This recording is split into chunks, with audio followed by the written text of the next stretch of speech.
So guys, अभी मैं आपसे बात करूँगी पल्मोनरी हाइपरटेंशन के बारे में। अब हाइपरटेंशन क्या होता है? हाइपरटेंशन यानी बीपी का बढ़ जाना। In the blood vessels blood pressure जो है वो इंक्रीज हो जाता है, तो पल्मोनरी सर्कुलेशन में ये होगा, तो इसलिए हम कहेंगे पल्मोनरी हाइपरटेंशन की जो वास्कुलर डिजीज़ है।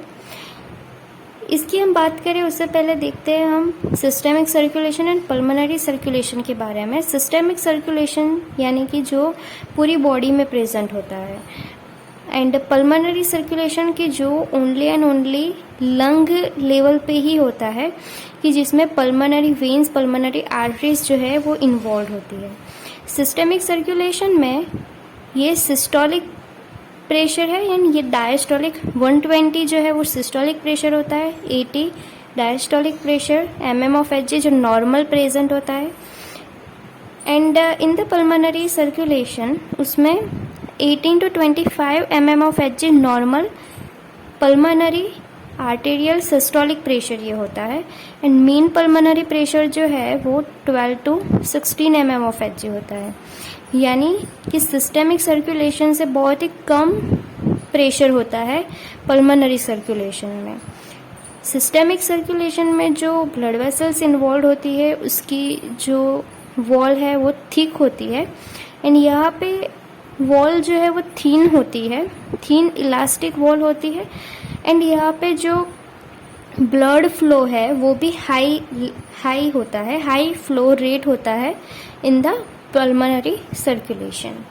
So what is the pulmonary hypertension?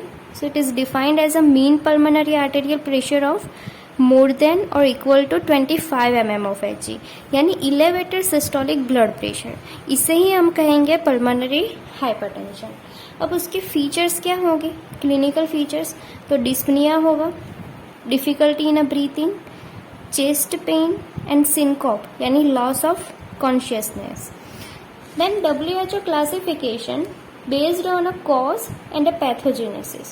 तो यहाँ पे जो हाइपरटेंशन है उसको 5 ग्रुप में डिवाइड किया है ये WHO ने। WHO classification mainly based on a cause, कौन से कॉजेज की वजह से ये हाइपरटेंशन होता है, एंड उसकी पैथोलॉजी। सो पहले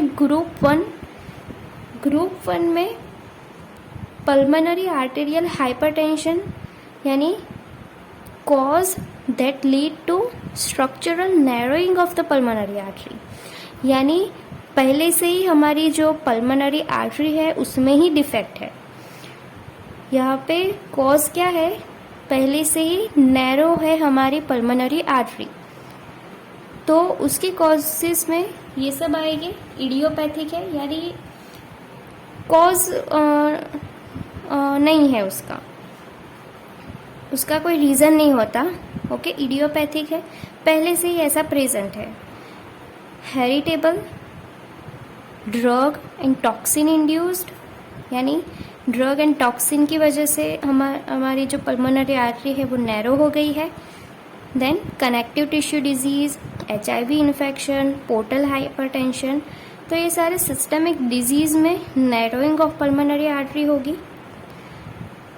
pulmonary veno occlusive disease and congenital heart disease, तो इन सब में ये सारे ऐसे कॉजेज़ है कि जिसमें पल्मोनरी आर्टरी जो है वो नैरो होगी। अब narrowing of the blood vessel होगी तो फिर हाइपरटेंशन होना ही है। तो ये ग्रुप 1 जो है उसे हम कहते हैं पल्मोनरी आर्टेरियल हाइपरटेंशन, कि जिसमें पल्मोनरी आर्टरी में ही डिफेक्ट है, वो ही नैरो हो चुकी है। Then group 2 pulmonary hypertension due to left heart disease, कि यहाँ पे कोई दूसरे सिस्टम की वजह से यहाँ पे ये लंग में हाइपरटेंशन है, पल्मोनरी हाइपरटेंशन है, बिकॉज ऑफ कि जो लेफ्ट हार्ट है वो डिसफंक्शन है। कैसे? अब यहाँ पे ना मैंने ये स्केमेटिक डायग्राम बनाया है। तो ये जो है वो हार्ट है, ये वाली साइड जो है वो राइट साइड है, यानी ये लेफ्ट साइड है। तो अपर चैम्बर, लोअर चैम्बर यानी एट्रिया एंड वेंट्रिकल होगा। ये राइट साइड वाला है, ये लेफ्ट साइड वाला है। तो नॉर्मली हमारा जो सर्कुलेशन उसमें क्या होता है कि Veena inferior and superior Veena केवा में से ब्लड यहाँ पे आता है राइट अपर चैम्बर में, देन राइट लोअर चैम्बर में जाएगा, एंड देन ये CO2 वाला जो ब्लड है वो पल्मोनरी आर्टरी के थ्रू वो इन द लंग जाएगा, एंड देन ऑक्सीजनेटेड ब्लड वो लंग में से थ्रू द पल्मोनरी वेन ये लेफ्ट अपर चैम्बर और लेफ्ट जो एट्रियम है उसमें आएगा, एंड देन लेफ्ट वेंट्रिकल में जाएगा थ्रू द माइट्रल वाल्व। यहाँ पे ट्राइकस्पिड वाल्व होता है, एंड देन वो एवोटा थ्रू पूरी बॉडी में जाएगा। सो ये जो है पल्मोनरी हाइपरटेंशन, तो उसके कॉज यहाँ पे क्या है कि लेफ्ट हार्ट डिजीज़ हो, उसमें भी लेफ्ट वेंट्रिकुलर डिस्फंक्शन हो, कि जब भी ये लेफ्ट वेंट्रिकल है, ओके, ये लेफ्ट वेंट्रिकल है वो फंक्शन ना करे। अब ये लेफ्ट वेंट्रिकल फंक्शन नहीं करेगा अच्छे से, ओके, तो फिर यहाँ से एवोटा में से ब्लड जो है बॉडी में नहीं जा पाएगा, पूरा ब्लड जो है वो यहाँ पे ही रहेगा, वो आगे पुश नहीं हो पाएगा, तो फिर बैकवर्ड पुश होगा। लेफ्ट एट्रियम है उसमें ब्लड जो है वो बहुत सारा ऑक्लूड होगा, दूसरा फिर से वो बैकवर्ड पुश करेगा। इन द लंग जो पल्मोनरी सर्कुलेशन है उसमें ज़्यादा ब्लड ऑक्लूड हो जाएगा, ओके, तो फिर ये कॉज करेगा pulmonary hypertension. Then valvular heart disease कि माइट्रल स्टेनोसिस हुआ हो, माइट्रल स्टेनोसिस है और narrowing of the mitral valve है, तो फिर क्या होगा, और कोई भी वाल्वुलर डिजीज़ है तो फिर ब्लड जो है वो लेफ्ट वेंट्रिकल में नहीं आ पाएगा, तो फिर वो यहाँ से बैकवर्ड पुश होगा, तो यहाँ पे पल्मोनरी हाइपरटेंशन कॉज करेगा।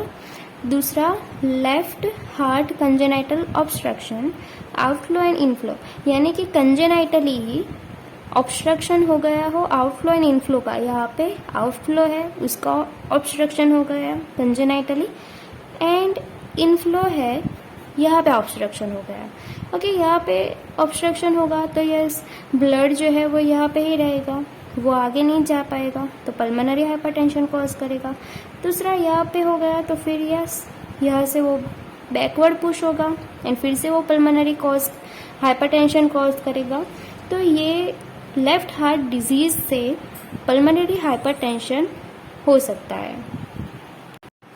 देन नेक्स्ट ग्रुप 3 आता है, उसमें pulmonary hypertension due to lung disease, lung में ही कोई डिजीज़ हो तो वो पल्मोनरी हाइपरटेंशन कॉज करेगा।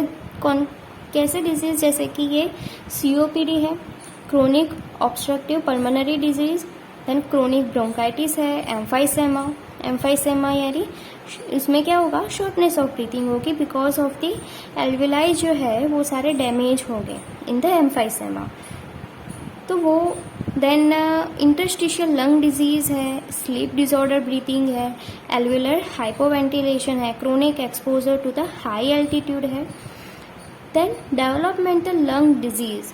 तो ये सारे जो है वो कॉज करेंगे पल्मोनरी हाइपरटेंशन। अब ये वाले केस में क्या होगा, एल्वेलर हाइपोवेंटिलेशन में कि ऑक्सीजन जो है उसकी कमी है, ऑक्सीजन जो है वो बहुत ही डिक्रीज है, तो फिर बॉडी जो है उसमें चेंजेस आएंगे। क्या चेंजेस, ब्रेन जो है वो क्या एक्शन करेगा, वो कहेगा मेनली जो पल्मोनरी वेसल्स है उसका जो ब्लड फ्लो है वो इंक्रीज करवा देगा ब्रेन जो है वो, तो पल्मोनरी ब्लड फ्लो इंक्रीज होगा, तो ये हाइपरटेंशन होना है बिकॉज कि यहाँ पे ऑक्सीजन नहीं मिल रहा, बॉडी कह रही है कि भाई हमें ऑक्सीजन नहीं मिल रहा, ब्रेन कह रहा है कि ऑक्सीजन नहीं मिल रहा, ब्रेन जो है वो क्या करेगा, वो पल्मोनरी जो है ब्लड फ्लो वो बढ़ा देगा, ओके, जिसकी वजह से प्रेशर भी इंक्रीज हो जाएगा। Then chronic exposure to the high altitude, कि हाई एल्टीट्यूड पर हम जाएंगे, वहाँ भी तो हाइपोवेंटिलेशन ही होगा ना, तो फिर पल्मोनरी हाइपरटेंशन कॉज करेगा। देन ग्रुप 4 की बात करें तो उसमें क्रोनिक थ्रोम्बोएम्बोलिक पल्मोनरी हाइपरटेंशन, यानी कि थ्रोम्बोएम्बोलिज्म हो जाए इन द पल्मोनरी सर्कुलेशन और a blood clot form in the pulmonary circulation, तो block the flow of blood through the pulmonary arteries, यानी कि ब्लड वेसल में क्लॉट हो गया तो ब्लड जो है वो आगे नहीं जा पाएगा, क्योंकि वो पल्मोनरी हाइपरटेंशन कॉज करेगा। देन ग्रुप 4 जो है 5 जो है वो एक्चुअली में रेयर ही होता है, मतलब कि ये ऐसे कॉजेज है कि जिसमें पल्मोनरी हाइपरटेंशन रेयर होता है। Pulmonary hypertension with the unclear and multifactorial mechanisms like certain hematological disorders, metabolic disorders like glycogen storage disease, Gaucher's disease, thyroid disorder, तो इन सब में रेयरली ये पल्मोनरी हाइपरटेंशन होने के चांसेस रहता है। देन दूसरा sarcoidosis, vasculitis, Langerhans cell histiocytosis. तो ग्रुप यानी कि यहाँ पे WHO क्लासिफिकेशन ग्रुप 1 में पहले से ही पल्मोनरी आर्टरी खुद ही उसमें डिफेक्ट है, नैरोइंग हो गई है। ग्रुप 2 में हमने देखा लेफ्ट हार्ट डिजीज जो कॉज कर सकता है पल्मोनरी हाइपरटेंशन। ग्रुप 3 में हमने देखा लंग डिजीज की जो कॉज कर सकता है पल्मोनरी हाइपरटेंशन। इन ग्रुप 4 जिसमें ब्लड क्लॉट्स और thromboembolism in the pulmonary artery that they can lead to the pulmonary hypertension. And group 5 जो है वो रेयर होता है। Okay, then pathogenesis of pulmonary hypertension की बात करें तो यहाँ पे लॉन्ग स्टैंडिंग पल्मोनरी हाइपरटेंशन की यहाँ पे पैथोलॉजिकल फीचर्स है, यानी पैथोजिनेसिस है। वाजो कंस्ट्रिक्शन, यानी यहाँ पे पहले तो क्या होगा, वाजो कंस्ट्रिक्शन होगा, तो स्मूथ मसल सेल प्रोलिफरेशन होगा, इन सिटू थ्रोम्बोसिस होगा जिसकी वजह से इन्फ्लामेशन होगा, fibrous thickening of the pulmonary vasculature and they can lead to the vascular occlusion होगा जिसकी वजह से हाइपरटेंशन होगा। तो ये मैकेनिज्म है, ये पैथोजिनेसिस है लॉन्ग स्टैंडिंग पल्मोनरी हाइपरटेंशन की। अब लास्ट में हम इसके मॉर्फोलॉजिक फीचर्स की बात करें कि पल्मोनरी हाइपरटेंशन की जो ब्लड वेसल्स होती है कि जिसमें पल्मोनरी हाइपरटेंशन हुआ है, वास्कुलर डिजीज हुआ है, तो उसमें मॉर्फोलॉजिकली कौन कौन से चेंजेस आएंगे। तो यहाँ पे पहले तो ये है आर्टेरियोल, कि ये आर्टेरियोल है कि जिसका नॉर्मली स्ट्रक्चर कुछ इस तरह से नहीं होता। ओके, यहाँ पे सी प्लेक्सीफॉर्म लीजन्स है, यानी कि यहाँ पे बहुत सारे कैपिलरीज है, यानी कि यहाँ पे बहुत सारे ल्यूमेन प्रेजेंट है। नॉर्मली ल्यूमेन तो एक ही होता है इस तरह से, बट यहाँ पे ये प्लेक्सीफॉर्म लीजन्स है इन द आर्टेरियोल। दूसरा कि इससे ये इलास्टिक लैमिना जो है वो थिकन हो गई है। ओके, वो थिकन इलास्टिक लैमिना हो गई है। एंड मीडियल हाइपरट्रॉफी यानी क्या, increases the number of the cells. तो यहाँ पे सी स्मूथ मसल्स के जो स्मूथ मसल्स जो है उसके नंबर इंक्रीज हो गए हैं। यहाँ पे मीडियम साइज्ड आर्टरी है, उसमें भी स्मूथ मसल के जो सेल है, स्मूथ मसल जो है वो इंक्रीज हो गए हैं नंबर में। ओके, तो मीडियल हाइपरट्रॉफी हो गई। देन यहाँ पे भी इलास्टिक लैमिना थिकन भी है एंड उसका रीडुप्लीकेशन हुआ है। एक्चुअल में यहाँ पे फिर से वो बन गई है, ऐसा कि नॉर्मली कुछ इस तरह से ही होती है, बट यहाँ पे डबल है। ओके, यहाँ पे डबल है, तो reduplication of a elastic lamina. Then दूसरा कंसेंट्रिक इंटीमल थिकनिंग, तो यहाँ पे इंटीमल थिकनिंग जो है वो दिखाई है, कंसेंट्रिक इंटीमल थिकनिंग है। एंड यहाँ पे एडवेंटिशियल फाइब्रोसिस है। ये लार्ज साइज्ड आर्टरी है, यहाँ पे मेन जो है ये मीडियम साइज्ड आर्टरी जैसे ही फीचर्स यहाँ पे भी है प्रेजेंट, बट यहाँ पे मेन जो फीचर है वो है ये एरेथोमेटस डिपॉजिट हुआ है यहाँ पे in the large sized elastic artery. तो आर्टेरियोल है, मीडियम साइज आर्टरी है, लार्ज साइज आर्टरी। आर्टेरियोल में ये इंपॉर्टेंट है plexiform lesions. Then large size elastic artery में यहाँ पे एरेथोमेटस डिपॉजिट हुआ है। तो ये हो गए morphologic features of the pulmonary hypertension. तो पल्मोनरी हाइपरटेंशन आर्टेरियोल में हो तो कुछ इस तरह से दिखेगा, मीडियम साइज आर्टरी में and large size elastic artery में। Thank you.